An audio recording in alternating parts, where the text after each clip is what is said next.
Hello दोस्तों, कैसे हैं आप सब। आशा करते हैं आप लोग स्वस्थ मस्त तंदुरुस्त होंगे और डेली प्रैक्टिस कर रहे होंगे। तो हम आपको जो है सामान्य ज्ञान का प्रैक्टिस सेट डेली करा रहे हैं, वह भी शाम 5 बजे। फुल डिटेल्ड सोल्यूशन के साथ होता है। 38 प्रश्नों का मैटर होता है और सुबह 7 बजे हिंदी का प्रैक्टिस सेट होता है।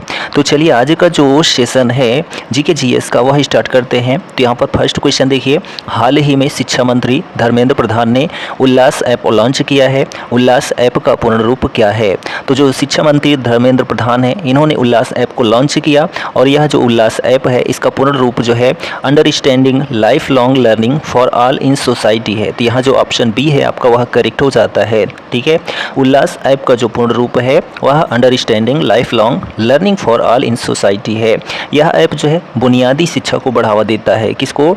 तो बुनियादी शिक्षा को बढ़ावा देता है जो यह उल्लास ऐप है। और बुनियादी शिक्षा के जो जनक हैं या शुरुआत किसने की थी? तो गांधी साहब ने की थी। कब की थी? तो 1938 में की थी। ठीक है, चलिए नेक्स्ट क्वेश्चन देखिए, पीएम प्रणाम योजना का संबंध किस क्षेत्र से है? तो पीएम प्रणाम योजना का संबंध जो है वह कृषि क्षेत्र से है। किससे है? तो कृषि क्षेत्र से है। तो इसका जो उद्देश्य है किसका? तो पीएम प्रणाम योजना का, तो इसका जो उद्देश्य है कृषि में रासायनिक उर्वरकों के प्रयोग को कम करके वैकल्पिक उर्वरकों के प्रयोग को बढ़ावा देना है। किसका उद्देश्य है? तो पीएम प्रणाम का उद्देश्य है। अगला प्रश्न है, हाल ही में जो है पहला विश्व सतत परिवहन दिवस 2023 कब मनाया गया है? तो पहला विश्व सतत परिवहन दिवस 2023 जो है 26 नवंबर को मनाया गया है। कब? 26 नवंबर को। तो यहाँ ऑप्शन डी आपका करेक्ट हो जाता है। और यह जो है पहला विश्व सतत परिवहन दिवस 26 नवंबर 2023 को मनाया गया। इसका उद्देश्य परिवहन से संबंधित जागरूकता बढ़ाना व शिक्षित करना तथा परिवहन स्थिरता से संबंधित मामलों में अंतर्राष्ट्रीय सहयोग को बढ़ावा देना है। ठीक, अगला प्रश्न है, हाल ही में फिक्की का अध्यक्ष किसे नियुक्त किया गया है? तो जो फिक्की का अध्यक्ष नियुक्त किया गया है वह अनीस शाह को नियुक्त किया गया है। ठीक है, तो फिक्की के नए अध्यक्ष कौन बने हैं? तो अनीस शाह बने हैं। तो यहाँ ऑप्शन सी आपका करेक्ट हो जाता है। फिक्की, जो फिक्की है FICCI, ठीक है, यह फिक्की होता है और इसका पूर्ण रूप क्या होता है? तो federation of Indian chambers of commerce and industry होता है। वर्तमान में ये महिंद्रा ग्रुप के प्रबंध निदेशक हैं। कौन? अनीस शाह साहब। ठीक है, अगला प्रश्न देखिए कि ओमान में आयोजित महिला हॉकी 5S एशिया कप का जो है खिताब किस देश ने जीता है? तो यहाँ पर जो भारत ने जीता है। किसने जीता है? तो भारत ने ओमान में आयोजित महिला हॉकी 5S एशिया कप का खिताब भारत ने जीत लिया है। और इस जीत के साथ भारतीय महिला हॉकी टीम ने जनवरी 2024 में, कब? जनवरी 2024 में मस्कट ओमान में होने वाले पहले FIH हॉकी विश्व कप के लिए क्वालिफाई कर लिया है। ठीक, चलिए नेक्स्ट क्वेश्चन है, यहाँ पर सुमेलित करना है, कोड भाषा में दिया गया है। तो देखिए यहाँ पर दिया गया है देश और उनकी जो है जो करेंसी है। ठीक है, तो यहाँ पर देखिए जो इंडोनेशिया है इसकी करेंसी क्या है? तो इंडोनेशिया की जो करेंसी है वह उसको रुपया कहते हैं। तो पहले का जो है सी करेक्ट होता है, यानी कि एक का सी, इसमें ऑप्शन जो बी है और डी है ये दोनों सही जा रहा है। ठीक है, और जो यहाँ पर दक्षिण कोरिया है इसकी जो करेंसी है उसको वान कहते हैं। क्या कहते हैं? वान। दूसरे का डी, यानी डी का दूसरा होना चाहिए। तो यहाँ पर जो ऑप्शन आपका करेक्ट होता है ऑप्शन बी करेक्ट हो जाता है। थाईलैंड की जो मुद्रा है वह है आपका बाहत। ठीक है, क्या है? बाहत है। और मलेशिया की जो है क्या है? तो रिंगित है। ठीक, चलिए नेक्स्ट क्वेश्चन देखिए कि सॉन्गकेन जो है का एक पर्व है, किन का है? तो सॉन्गकेन जो है यह बौद्धों का एक पर्व है। ऑप्शन बी आपका करेक्ट है। तो जो सांगकेन है बौद्धों का त्यौहार है। अन्य बौद्ध त्योहारों में बुद्ध पूर्णिमा, हेमिस महोत्सव, लोसर महोत्सव, लुम्बिनी महोत्सव, निर्वाण महोत्सव और रुमटेक चाम महोत्सव आदि होते हैं जो बौद्ध धर्म से संबंधित महोत्सव होते हैं। अगला प्रश्न है, निम्नलिखित में से जो है पंजाब का कौन सा प्रसिद्ध वाद्य यंत्र लड़कियों की कई छड़ियों से मिलकर बना होता है? तो वह जो वाद्य यंत्र है उसका नाम है चिक्का। क्या है? तो चिक्का है। चिक्का ऐसा जो वाद्य यंत्र है पंजाब का जिसमें लड़कियों की कई छड़ियों से मिलकर बनाया जाता है। ठीक है, सप तथा शुप, सप तथा शुप। ठीक है, जो सप तथा शुप है यह नाम से विख्यात वाद्य यंत्र चिक्का का संबंध पंजाब राज्य से है। इस वाद्य यंत्र को भांगड़ा और मालवी गिद्दा के साथ जो है बजाया जाता है। अगला प्रश्न है विश्व हिंदी दिवस जो है कब मनाया जाता है? तो विश्व हिंदी दिवस जो है प्रत्येक वर्ष 10 जनवरी को मनाया जाता है। तो यहाँ ऑप्शन ए आपका करेक्ट हो जाता है। और प्रथम विश्व हिंदी सम्मेलन जो था वह 10 जनवरी 1975 को मनाया गया था। ठीक है, कहाँ पर? तो नागपुर महाराष्ट्र में मनाया गया था। ठीक है, और जो 12वां विश्व हिंदी सम्मेलन है 2023 में संपन्न हुआ, नाडी फिजी में संपन्न हुआ था। ठीक, तो जबकि 14 सितंबर को जो है राष्ट्रीय हिंदी दिवस मनाया जाता है। 14 सितंबर 1949 को जो है हिंदी को राजभाषा का दर्जा दिया गया था और विश्व हिंदी दिवस 10 जनवरी को मनाया जाता है। नेक्स्ट क्वेश्चन है 1869 में नहर के खुलने से भारत से यूरोप की दूरी जो है 7000 किलोमीटर कम हो गई। ऐसी कौन सी नहर खुल गई थी? तो उसका नाम है स्वेज नहर। कौन सी नहर? तो स्वेज नहर के खुलने से 1869 में इसके खुलने से 7000 किलोमीटर दूरी कम हो गई भारत से यूरोप के बीच की। ठीक है, तो यह जिसमें समुद्र स्तरीय जलमार्ग है, यह स्वेज नहर भूमध्य सागर को लाल सागर से जोड़ती है। किसको? तो भूमध्य सागर को लाल सागर से जोड़ती है जो स्वेज नहर है। और यह नहर आधिकारिक रूप से 17 नवंबर 1869 को खोली गई थी। चलिए अगला प्रश्न है मैराथन दौड़ की दूरी कितनी होती है? तो मैराथन दौड़ की जो दूरी है वह 42.195 किलोमीटर होती है। तो यहाँ जो ऑप्शन ए है 42.195 किलोमीटर यह मैराथन दौड़ की दूरी होती है। पूर्ण मैराथन दौड़ की दूरी इतनी ही होती है। ठीक है, यह पूर्ण मैराथन दौड़ है। और जो हाफ मैराथन की दूरी होती है वह 21.097 किलोमीटर होती है जो हाफ मैराथन होती है। ठीक, अगला प्रश्न देखिए कि CRPF का सबसे उपयुक्त पूर्ण रूप निम्नलिखित में से जो है कौन सा है? तो यहाँ पर देखिए सेंट्रल रिजर्व पुलिस फोर्स। तो यहाँ पर जो आपका ऑप्शन सी है वह करेक्ट हो जाता है CRPF का पूर्ण रूप। ठीक है, तो CRPF का पूर्ण रूप सेंट्रल रिजर्व पुलिस फोर्स होता है जो भारत का सबसे बड़ा केंद्रीय सशस्त्र पुलिस बल है और यह जो है गृह मंत्रालय के अधीन कार्य करता है। कौन? CRPF। और इसका जो मुख्यालय है वह नई दिल्ली में स्थित है।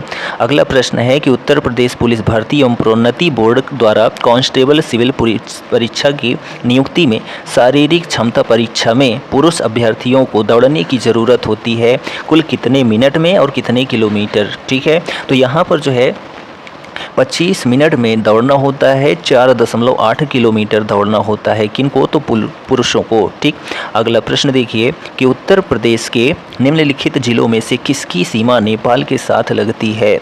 तो उत्तर प्रदेश का ऐसा कौन सा जिला है जिसकी सीमा नेपाल के साथ लगती है? तो वह जो है महाराजगंज है। कौन सा? महाराजगंज है। तो यहाँ पर जो ऑप्शन बी है आपका वह करेक्ट हो जाता है। ठीक, और यहाँ पर जो गोरखपुर है, बलिया है, ठीक है, ये जो है पूर्वी जिले आते हैं। अगला प्रश्न है उत्तर प्रदेश विधानसभा के प्रथम अध्यक्ष थे। तो उत्तर प्रदेश विधानसभा के जो प्रथम अध्यक्ष थे वह पुरुषोत्तम दास टंडन थे। तो यहाँ जो ऑप्शन बी है आपका करेक्ट है। भारतीय गणतंत्र में 2 फरवरी 1950 को संविधान के अनुसार उत्तर प्रदेश राज्य विधानसभा का प्रथम सत्र प्रारंभ हुआ था और पुरुषोत्तम दास टंडन जो है इसके क्या बने थे? तो अध्यक्ष बने थे। ठीक, अगला प्रश्न देखिए कि उत्तर प्रदेश खादी ग्रामोद्योग बोर्ड की स्थापना किस वर्ष में हुई थी? तो उत्तर प्रदेश खादी ग्रामोद्योग बोर्ड की स्थापना जो है वह 1960 में हुई थी। तो यहाँ जो ऑप्शन बी है आपका करेक्ट है। उत्तर प्रदेश में खादी ग्रामोद्योग क्षेत्र के चतुर्मुखी विकास के लिए उत्तर प्रदेश खादी ग्रामोद्योग अधिनियम संख्या 10 के अंतर्गत खादी ग्रामोद्योग बोर्ड का गठन एक सलाहकार बोर्ड के रूप में वर्ष 1960 में हुआ था। तो उत्तर प्रदेश खादी ग्रामोद्योग बोर्ड की स्थापना, इतना आपको पता हो, 1960 में इसकी स्थापना हुई थी। नेक्स्ट क्वेश्चन है निम्न में से जो है उत्तर प्रदेश के किस जनपद में कालिंजर का किला स्थित है? कालिंजर का किला जो है किस जिले में स्थित है? उत्तर प्रदेश के तो बांदा जिले में स्थित है। तो यहाँ जो ऑप्शन बी है आपका उत्तर प्रदेश के बांदा जिले में स्थित कालिंजर का किला बुंदेलखंड का ऐतिहासिक और सामरिक दृष्टि से जो है महत्वपूर्ण किला था। नेक्स्ट क्वेश्चन देखिए उत्तर प्रदेश में कितने कृषि जलवायु क्षेत्र पाए जाते हैं? तो उत्तर प्रदेश में कुल 9 कृषि जलवायु क्षेत्र पाए जाते हैं। तो यहाँ ऑप्शन सी आपका करेक्ट है। तो उत्तर प्रदेश में 9 कृषि जलवायु क्षेत्र पाए जाते हैं और यह जो कृषि जलवायु क्षेत्र हैं उनमें तराई, पश्चिमी मैदानी, मध्य पश्चिमी मैदान, दक्षिण पश्चिमी अर्धशुष्क, मध्य मैदान, बुंदेलखंड, उत्तरी पूर्वी मैदान और विंध्यन पहाड़ी क्षेत्र शामिल हैं। कुल 9 कृषि जलवायु क्षेत्र पाए जाते हैं उत्तर प्रदेश में। नेक्स्ट क्वेश्चन देखिए कि जीएसटी यानी कि गुड्स एंड सर्विस टैक्स के तहत निम्नलिखित में से जो है कौन सी कर दर लागू नहीं होती है। तो जो है इसकी जो कर दर है वह लागू नहीं होती है। तो इनमें जो ऑप्शन आपका करेक्ट होता है 22 जो है यह करेक्ट हो जाता है। ठीक है, तो जीएसटी की 5 दरें होती हैं, वह कौन कौन सी होती है। एक तो 0 होता है, 5 होता है, 12 होता है, 18 होता है और 28 होता है। यह जो है जीएसटी की 5 दरें हैं। ठीक है, आप इनको ज़रूर याद रखें। अगला प्रश्न देखिए कि उदारीकरण, निजीकरण, वैश्वीकरण यानी कि एलपीजी को आर्थिक सुधार केंद्र में किस सरकार द्वारा लाया गया था। तो यहाँ पर जो है पीवी नरसिम्हन राव समिति के अनुसार, ठीक है, पीवी नरसिम्हन सरकार के द्वारा जो है उदारीकरण, निजीकरण, वैश्वीकरण को आर्थिक सुधार केंद्र में लाया गया था। ठीक है, तो केंद्र में कांग्रेस सरकार जिसमें पीवी नरसिम्हा राव प्रधानमंत्री थे और मनमोहन सिंह वित्त मंत्री द्वारा जो है 1991 में, कब 1991 में भुगतान शेष संकट के दौरान उदारीकरण, निजीकरण, वैश्वीकरण के आर्थिक सुधारों को लाया गया था। अगला प्रश्न देखिए, गंडक परियोजना निम्नलिखित में से जो है किन 2 राज्यों की संयुक्त परियोजना है। तो जो गंडक परियोजना है यह उत्तर प्रदेश और बिहार की एक संयुक्त परियोजना है। तो यहाँ ऑप्शन ए आपका करेक्ट है।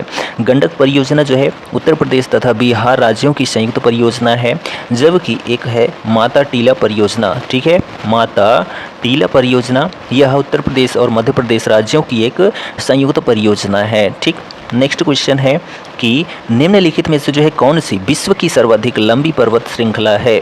तो विश्व की सबसे लंबी पर्वत श्रृंखला जो है उसको एंडीज पर्वत श्रृंखला कहते हैं। तो यहाँ ऑप्शन बी आपका करेक्ट है। एंडीज पर्वत श्रृंखला की सबसे ऊंची जो चोटी है उसका नाम है एकांग गुआ। क्या है? तो एकांग गुआ नाम है जो एंडीज पर्वत श्रृंखला की सबसे ऊंची चोटी है। हिमालय पर्वत श्रृंखला के पश्चात एंडीज पर्वत श्रृंखला दूसरी सबसे ऊंची चोटी यानी श्रृंखला वाली श्रेणी है। कौन सी? एंडीज। ठीक है, नेक्स्ट क्वेश्चन देखिए, भारत का सुदूरतम, ठीक है, सुदूरस्थ दक्षिणी बिंदु निम्नलिखित में से जो है कौन सा है, यानी कि भारत का दक्षिणी बिंदु कौन सा है ऐसा पूछ रहा है। ठीक है, तो यहाँ पर जो है जो इंदिरा पॉइंट है यह सबसे दक्षिणी बिंदु है और यह जो है अंडमान निकोबार द्वीप में स्थित है और जो पूर्वी है वह इंदिरा कौल है। ठीक, यहाँ पर जो है स्थलीय की बात करें तो कन्याकुमारी जो है वह लास्ट में है यानी दक्षिण का सबसे बिंदु है। तो भारत का सुदूरस्थ दक्षिणी बिंदु इंदिरा पॉइंट है और इसको जो है अन्य नाम से भी जाना जाता है जिसका नाम है पिग्मेलियन पॉइंट। भारत की मुख्य भूमि का सबसे दक्षिणी बिंदु जो है वह केप कोमोरिन है जो कि कन्याकुमारी में स्थित है। ठीक है, कैसा? तो भूमि का सबसे दक्षिणी बिंदु, वैसे यदि बात की जाए तो आपका इंदिरा पॉइंट ही हो जाता है। नेक्स्ट क्वेश्चन देखिए, उत्तर प्रदेश राज्य के निम्नलिखित में से जो है किस हवाई अड्डे को भारत सरकार के केंद्रीय मंत्रिमंडल ने 24 जून 2020 को अंतर्राष्ट्रीय दर्जा प्रदान कर दिया था।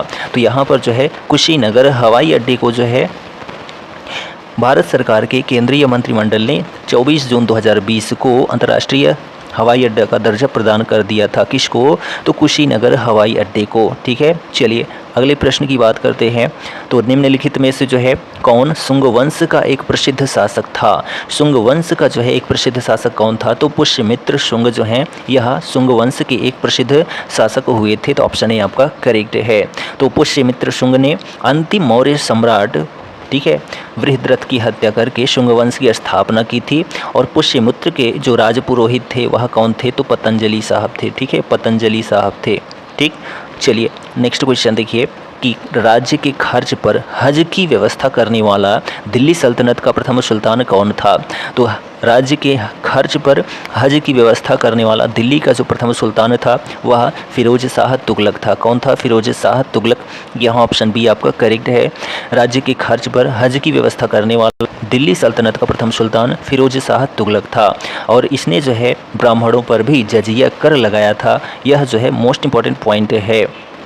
अगला पॉइंट देखिए, आदि ग्रंथ या गुरु ग्रंथ साहिब का संकलन निम्नलिखित में से जो है किस सिख को गुरु ने किया था? तो आदि ग्रंथ या फिर उसको जो है गुरु ग्रंथ साहिब भी कहते हैं। इसका संकलन जो है वह गुरु अर्जुन देव ने किया था। तो यहाँ ऑप्शन बी आपका करेक्ट हो जाता है। आदि ग्रंथ या गुरु ग्रंथ साहिब का संकलन सिख धर्म के जो 5वें गुरु थे गुरु अर्जुन देव, इन्होंने ही किया था। ठीक है, चलिए अगला प्रश्न देखिए कि अभिनव भारत का गुप्त संस्था का संगठन निम्नलिखित में से जो है किस क्रांतिकारी ने किया था? तो अभिनव भारत जो गुप्त संस्था थी इसका गठन किसने किया था? तो यहाँ पर जो है ऑप्शन जो बी है, बी.डी. सावरकर ने किया था अभिनव भारत एक गुप्त संस्था की स्थापना। ठीक है, और इस संस्था की कब स्थापना की थी? 1904 ईस्वी में की थी। ठीक है, कहाँ पर? तो नासिक महाराष्ट्र में की गई थी। नेक्स्ट क्वेश्चन देखिए, निम्नलिखित घटनाओं को इनके काल के क्रमानुसार व्यवस्थित कीजिए। यानी कि सबसे पहले कौन और सबसे बाद में कौन हुआ था, कौन सी घटना घटी थी? तो जलियांवाला बाग हत्याकांड कब हुआ था? 1919 में हुआ था, 13 अप्रैल 1919। चलिए ठीक है। पूना पैक्ट जो हुआ था यह 1932 में हुआ था। कब हुआ था? 1932 में। भारत छोड़ो आंदोलन 1942 में हुआ था। ठीक है, और जो माउंटबेटन योजना है 1947 में हुई थी। तो यहाँ पर सबसे पहले कौन आएगा? तो जलियांवाला बाग हत्याकांड, यानी कि 2, 1 और जो है 3, 4, 2, 1, 3, 4 यहाँ पर ऑप्शन करेक्ट है। तो 2, 1, 3, 4, तो यहाँ ऑप्शन सी आपका करेक्ट हो जाता है। ठीक, चलिए नेक्स्ट क्वेश्चन देखिए, निम्नलिखित विकल्पों में से जो है कौन सा सही सुमेलित नहीं है? तो ऐसा कौन सा विकल्प है जो सही सुमेलित नहीं है? तो यहाँ पर देखिए पंचायत भाग 9 में है, जी बिल्कुल सही है। नगर पालिकाएँ भाग 9 का में है, यह भी सही है। सहकारी समितियां भाग 9 खा में है, यह भी सही है। लेकिन जो अधिकरण है यह भाग 10 में है, जी बिल्कुल गलत है। तो यहाँ ऑप्शन डी आपका करेक्ट हो जाता है। जो अधिकरण है यह संविधान के भाग 14 का में स्थित है। किसमें? 14 का में अधिकरण दिया गया है। ठीक, चलिए, और जो ये भाग 10 है ना, इसमें अनुसूचित जाति और अनुसूचित जनजाति क्षेत्र को प्रदर्शित किया गया है। अगला प्रश्न देखिए, भारतीय संविधान में वर्णित राज्य के नीति निर्देशक सिद्धांतों के निम्नलिखित अनुच्छेदों में से कौन सा अंतर्राष्ट्रीय शांति तथा सुरक्षा के संवर्धन से संबंधित है? तो यहाँ पर ऐसा कौन सा ऑप्शन है?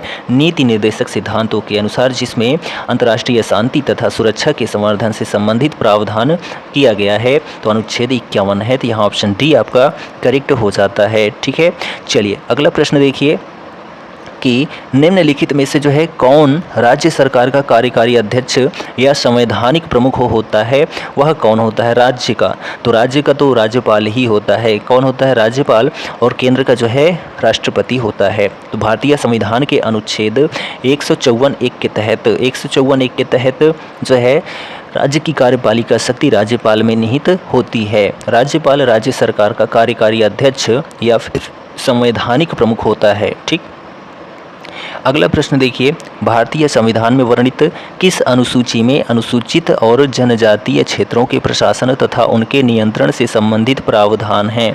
ऐसा कौन सी अनुसूची है? तो अनुसूची जो आपकी 5वीं है, इसमें सूचित जाति और अनुसूचित जनजाति क्षेत्रों के प्रशासन तथा उनके नियंत्रण से संबंधित प्रावधान किया गया है। यहाँ पर जो ऑप्शन बी है आपका करेक्ट हो जाता है। ठीक है, चलिए नेक्स्ट क्वेश्चन देखिए कि निम्नलिखित में से जो है किस अनुच्छेद में राज्यसभा के गठन का प्रावधान वर्णित है? तो यहाँ पर जो ऑप्शन आपका बी होता है अनुच्छेद 80, वह करेक्ट हो जाता है।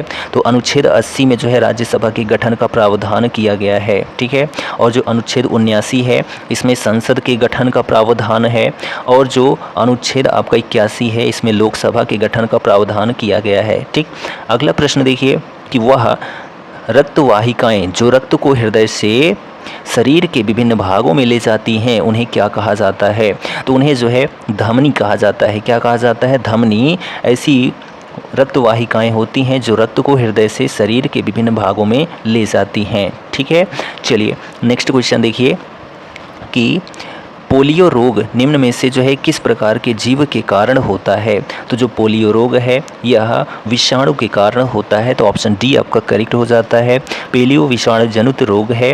पोलियो को जो है वैक्सीन टीका कब आया था? तो 1955 में। कब? 1955 में जोनास साल्क ने इसको बनाया था। फिर 1961 में जो है डॉक्टर अल्बर्ट साबिन ने ओरल पोलियो वैक्सीन बनाया था। अन्य विषाणु जनित जो रोग हैं, एड्स हो गया, चेचक हो गया, चिकन पॉक्स हो गया, इन्फ्लुएंजा हो गया, मीजल्स हो गया आदि। ठीक, चलिए नेक्स्ट क्वेश्चन देखिए वह न्यूनतम ताप जिस पर कोई पदार्थ जलने लगता है उस पदार्थ का जो है क्या कहलाता है? तो उस पदार्थ का जो है ज्वलन ताप कहलाता है। वह न्यूनतम ताप जिस पर कोई पदार्थ जलने लगता है उस पदार्थ का जो है ज्वलन ताप कहलाता है। तो ऑप्शन सी आपका करेक्ट है। ठीक है। गलनांक वह ताप होता है जिस पर ठोस पदार्थ तरल पदार्थ में परिवर्तित हो जाता है, उसको गलनांक कहते हैं। ठीक है। जब कोई पदार्थ वायु या ऑक्सीजन की उपस्थिति में जलने लगता है तो उसको जो है दहन ताप कहते हैं। ठीक। लास्ट क्वेश्चन देखिए कि बल के आयाम हैं, तो बल के आयाम जो है mLT की पावर -2 है। तो यहाँ ऑप्शन सी आपका करेक्ट हो जाता है। ठीक है। तो यहाँ पर जो हमारा GK GS प्रैक्टिस सेट था शाम 5 बजे का वह कंप्लीट हो जाता है। वीडियो आपको कैसा लगा कमेंट करके ज़रूर बताएं और यदि चैनल पर नए हैं तो चैनल को सब्सक्राइब भी कर लें। हम मिलते हैं नेक्स्ट वीडियो में, तब तक के लिए जय हिंद, goodbye and take care.